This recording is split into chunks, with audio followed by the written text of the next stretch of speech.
Alright, so in this question it says if y is equal to kx squared, in which k is a constant, and y is equal to negative 12 when x is negative 4, what is the value of y when x equals 2? Pause the video to solve it yourself and continue watching to see how I will solve this problem.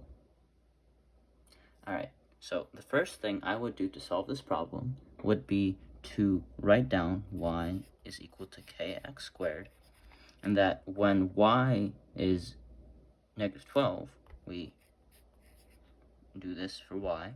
Then we say equals k of negative 4 squared. And then it says, what is the value of y when x equals 2?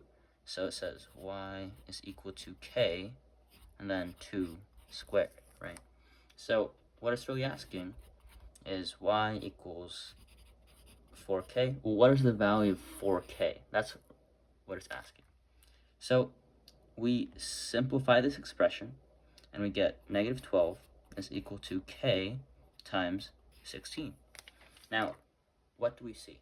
We see that 4k and 16k are pretty similar. What we can do to get from 16k to 4k is simply divide by 4. So we divide this equation by 4 to get negative 3 is equal to 4k. And that's the answer. It's negative 3. So we circle negative 3.